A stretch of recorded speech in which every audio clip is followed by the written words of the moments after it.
Good morning, students. So today we are going to start our new chapter, and that is Cell, the Unit of Life. This is chapter 8 of our NCERT book. So students, what we are going to study in this chapter? We are going to study about cell, its various organelles that you have learned in your previous classes about their structure and their functions also. And beside this, we also study about cell theory and the scientist who gave this theory, what are its various postulates. We will also study about the characteristic features that are found in case of prokaryotic and eukaryotic organisms. And the last of the chapter, we will going to study each and every organelle about its structure and function in detail. So dear student, let us start this chapter. My slide is visible to all of us. And in this slide, I have shown you two diagrams, and both of these diagrams are of eukaryotic cell, that is animal cell and human cell. Both are examples of eukaryotic cells. So when you see this slide, in the center of the cell, there is a structure present, an organelle present in the center, and that is known as the nucleus.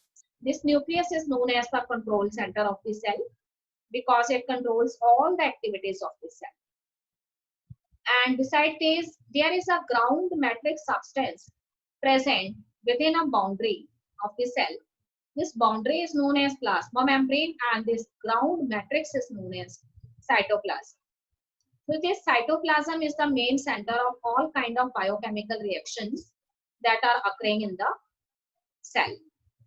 And there are so many organelles that are also present in the cell, such as Golgi apparatus and mitochondria, lysosomes, ribosomes, large vacuoles in case of plant cells. And there are some of the special organelles such as centrioles. And all of these organelles, they are present in the cytoplasm. So inside the outermost boundary, in case of animal cell, which is known as plasma membrane, as a ground substance, cytoplasm is present. Similarly, in the nucleus, there is also a ground substance present, which is semi-fluid in nature. And this is known as nucleoplasm. So the sum of the nucleoplasm and the cytoplasm is known as protoplasm. So here in these diagrams, all of these cell organelles are very much clear to you. So the next thing is, what is a cell? As we all know, students, when we come across in our daily life, we met with variety of things. There are so many things that are living in nature, and there are some things which are non-living in nature. So there are certain characters such as growth, reproduction, consciousness, homeostasis. All of these characters are unique to living organisms. And when we are talking about non-living things, so these characters are not found in case of non-living things. So what is the special thing or special unit which is present in the living system and that is responsible for the successful functioning of this living system? So always our answer is cell. So if we want to define a cell, then a cell is a fundamental, structural and functional unit of life. So how many cells are present in the body of a living organism? That will decide what type of organism it is. So if the body of an organism is made up of a single cell, then such organisms are known as unicellular organisms. And if the body of an organism is made up of many cells, then such type of organism is known as multicellular organism. So students, as we know, in unicellular organism, only a single cell is present. This means that cell is performing variety of functions in that organism. And if we have to give the example, then we have some organisms like amoeba, paramecium, euglena. All of these are examples of unicellular organism. Here only one cell is present, and that cell is performing different kind of processes. It may be digestion, it may be respiration, it may be reproduction, or you can say it may be excretion or any sort of metabolic activities that are occurring in the body of the unicellular organism. But what is the special thing in case of multicellular organism? So here in multicellular organism, the body is complex and it is made up of so many cells. And all of these cells, which are similar in their structure and also performing similar functions, they group together and they form tissues. And later, these tissues, which are also similar in their structure and function, they work in a coordinated manner and form organs. And later, these organs, they form various organ systems. And when all these organ systems, they work in a coordinated manner, then they constitute a living organism. So in case of multicellular organisms, there is a division of labor that is found among the cells. So here, who is the first person who discovered cells for the first time? So his name was Robert Hooke. Robert Hooke was the first person who discovered cells. And where he discovered these cells, so he first observed the cells in the cork. What is a cork? When a stem it gets older, then there is a crushed skin of epidermal cells found on the surface of the skin, and that is known as a cork. And it is formed during the process of secondary growth. Later on, what happened? There was a scientist, and his name was Antony von Leeuwenhoek. He first saw live cells, as Robert Hooke has discovered cells for the first time. According to Robert Hooke, these cells are like minute compartments, just like so many compartments are found in case of honeycomb, which is made by honeybees. Similarly, cells, their appearance is also like these compartments. But Antony von Leeuwenhoek was the person who first saw live cells with his crude microscope. And later there was another scientist, and his name was Robert Brown. And Robert Brown tell that inside the cell there is a dense organelle present in the center, which controls all the metabolic activities of the cell. And this important organelle, which is known as control center of the cell, is actually the nucleus of the cell.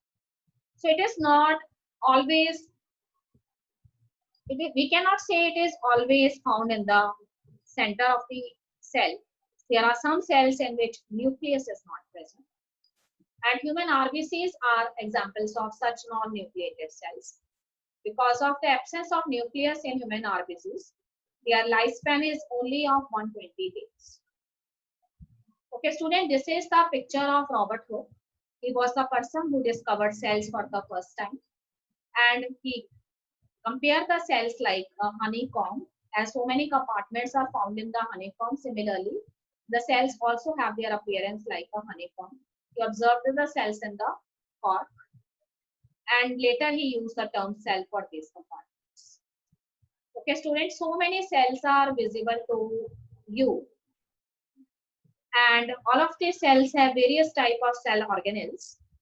So here we have pictures of animal cell, plant cells, and so many cells and how they look like inside the body of an organism. So I have already discussed there are various type of cell organelles floating in the cytoplasm.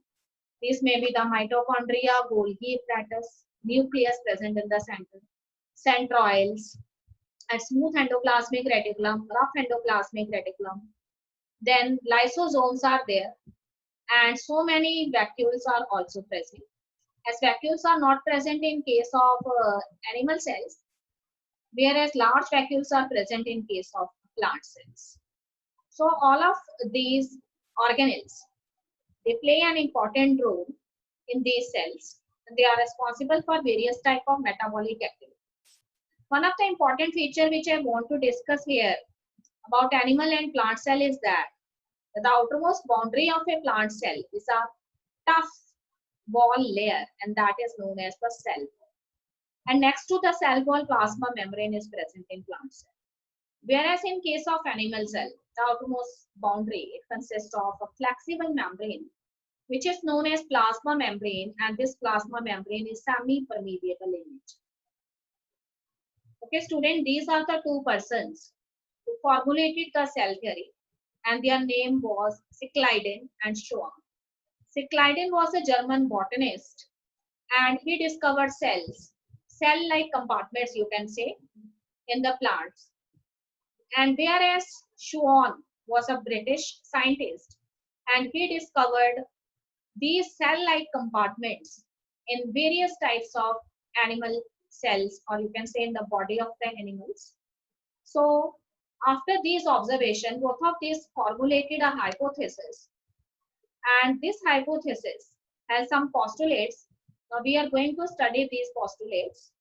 So here I have written Cyclidine and Schwann together, they formulated the cell theory, but they are not able to explain at that time.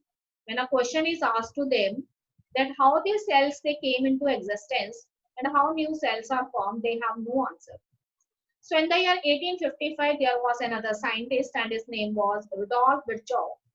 And Rudolf Virchow first explained that the cell divided and new cells they are formed from the pre-existing cells. So in his own language, he used the term hominous cellule. And this means new cells they are formed from the pre-existing cells. He modified the hypothesis that was given by Cyclidine and Schwann and formulated a cell theory or gave a final shape to this hypothesis, and now this hypothesis becomes a cell theory with the contribution of these three scientists, Cyclidine, Schwann, and Rudolf Virchow. Okay, students, what are the postulates of the cell theory? So there are two main postulates of this cell theory, that all living organisms, they are composed of cells and products of cells. And all cells, they arise from the pre-existing cell. So the second postulate was given by the scientist Rudolf Virchow. And here two pictures are visible to you. One is of animal cell and another is of the nervous cells, that are the longest cells of our body. Okay, student, our next topic is an overview of the cell. Here I am showing you different type of cells that are found in our body. The first diagram is of red blood cells, which are commonly known as the erythrocytes. These cells are red in color because of the presence of a pigment known as hemoglobin. So next cells whose color is white are the white blood cells, or commonly known as leukocytes. These cells are white in color because of the absence of hemoglobin. And these leukocyte cells, they are responsible for our defense mechanism. Third is the picture of simple columnar epithelium. These are column-like cells found in various animal tissues. And they are performing variety of functions. They may be ciliated columnar epithelium. And if they are ciliated columnar epithelium, then they are found in hollow organs of our body, such as bronchioles and fallopian tubes, which is involved in the transport of ova in case of female reproductive system. The fourth picture shows here the nervous tissue. So the basic unit of these nervous tissues are the neurons. So this is the diagram of neuron, having its various components such as dendrites, axon, nucleus, soma or cell body, node of Ranvier, then axon terminals or nerve endings are there, then Schwann cells.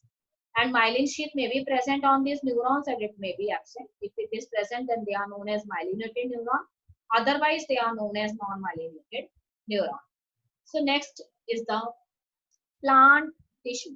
Cells of the plant tissue known as xylem. So xylem is made up of two component cells. One is tracheae and another is vessel member. So here this is the diagram of a tracheae, and this xylem tissue is involved in the conduction of water. And last is the picture of the mesophyll tissue that is present in the leaves. So this mesophyll tissue is further divided into two component cells. If the cells they are compactly arranged, then they are known as the palisade mesophyll cell. And if there are so many gaps are present between the mesophyll cells, then they are known as the spongy parenchyma, or you can say spongy mesophyll cells. Okay, student, this is the diagram of the typical prokaryotic cell. So what are these prokaryotes? These prokaryotes are actually the primitive type of organism that came into existence first on the surface of Earth during its evolution. So it is generally found that during the process of evolution, the life it first originates in water, and the organisms which are found in water are actually the bacteria. So this is the Example of a prokaryotic cell, that is a typical bacterial cell. So these are the various types of organelles. These are the various, you can say, instead of organelles, you can say these are the various parts of the bacterial cell. As we all know, a bacterial cell in well, it consists of three types of membranes. So the outermost membrane is thick and tough and it is known as capsule. Next to the capsule, cell wall is present, and next to the cell wall, a membrane is present known as plasma membrane. And beside this, as it is a prokaryotic cell, so the well-defined nucleus and membrane-bound organelles are absent. So in this prokaryotic cell, the genetic material is freely suspended in the cytoplasm of the cell. But it is not scattered in the cytoplasm. It is accumulated in a particular region in the cytoplasm, and that is known as the nucleoid. Why the genetic material is concentrated only in this nucleoid region? So it is because the DNA, it has negative charge, but it is associated, it is surrounded by positively charged proteins, and because of a bonding between positive and negative DNA, positive proteins and negative DNA, these are limited to a particular region which is known as nucleus. So there are so many small non-membrane bound organelles seen in the cytoplasm known as ribosomes. And beside ribosome, there are so many finger-like projections that are present on the surface of the cell in well. These are known as villi. And beside the genomic DNA, there is some circular DNAs that are present outside the nuclear material within the cytoplasm. So these circular DNAs are known as the plasmid. So it is generally found that these plasmids, they are responsible for certain specific phenotypic characters that are found in bacteria. Because of the presence of these plasmids, the bacteria, they show resistance towards various antibiotics. Okay, student, this is the common diagram of a plant cell. So here we are studying about the plant cell anatomy.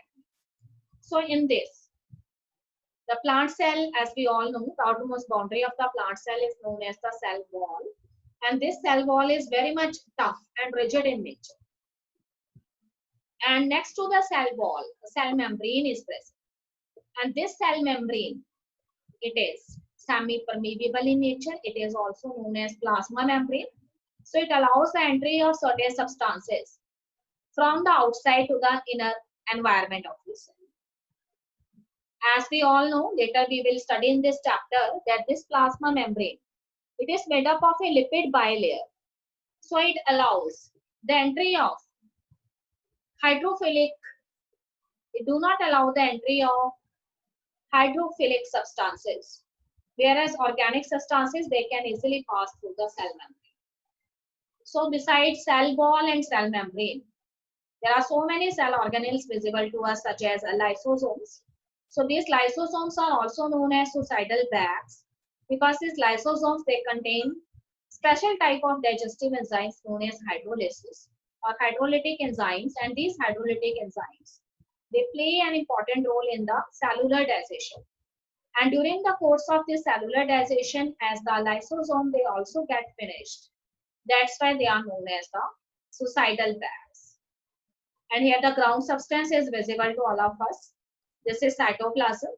And there are small non-membrane bound organelles which are either present freely in the cytoplasm or they are present on the surface of rough endoplasmic reticulum. So these non-membrane bound organelles, they are known as the ribosomes.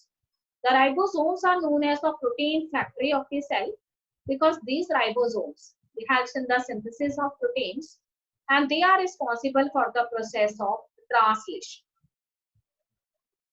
And here so many circular bodies that are also floating in the cell, they are known as peroxisomes. What is the role of peroxisome? We will study later in the chapter. And there are some of the organelles which are abundantly found in the cytoplasm. And these are the mitochondria. This mitochondria is known as the powerhouse of the cell because inside the mitochondria, cellular respiration takes place. And as a result of this cellular respiration, large amount of ATPs are produced. And these are approximately 36 ATPs. And here one enzyme is present known as ATPase. This ATP synthase enzyme, it causes the synthesis of ATPase. So in this way, it is known as powerhouse of the cell. And there are other cell organelles which are known as Golgi apparatus or Golgi complex in honor of the scientist Camillo Golgi. These are known as Golgi bodies and or dictyosomes. So these Golgi bodies, they play an important role in packaging of the material. As we know that in the rough endoplasmic reticulum, the protein synthesis takes place, and in the smooth endoplasmic reticulum, the synthesis of fats takes place. So all of the synthesized proteins and fats, they are later passed towards the Golgi apparatus, and this Golgi apparatus is stored these material in their vesicles or in their cisterns. Okay, students. In the last, we are going to study about the animal cell. So this is the diagram of the typical animal cell. So here, in case of animal cell, so many other organelles are present. And here we have non-membrane bound organelles, ribosome, as I have already told you, that these ribosomes, it may be present on the rough endoplasmic reticulum or it is freely present in the cytoplasm of the cell. So what is the special thing about the animal cell? Here, a rigid and tough cell wall is not present. Instead of the cell wall, a cell membrane is present. So here cytoplasm is also visible. Cell membrane or plasma membrane is the outermost boundary. Lysosomes containing hydrolytic enzymes are present. And there is a central body known as nucleus, and inside the nucleus some spherical bodies, they are generally floating in the nucleoplasm. And these are known as nucleolus or nucleoli. And next to the nuclear membrane, from the nuclear membrane, the endoplasmic reticulum, they originate. They may be of two types, smooth endoplasmic reticulum or rough endoplasmic reticulum. And there are so many cisternae which are stacked one above the another or also containing so many vesicles. These are actually the components of the Golgi apparatus, or you can say Golgi bodies. And beside the Golgi bodies, centrosomes are present.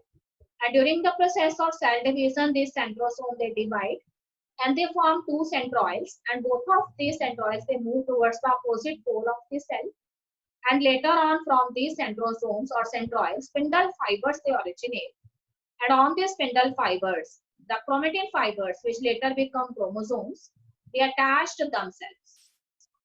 And here, mitochondria, which is known as powerhouse of the cell, it is also visible to all of us. So in this way, in today's lecture, we will study up to the main features and the diagrams of plant and animal cells. And after this, we will start the structure and function of each of the cell organelle in detail. That's all in today's lecture. Have a nice day.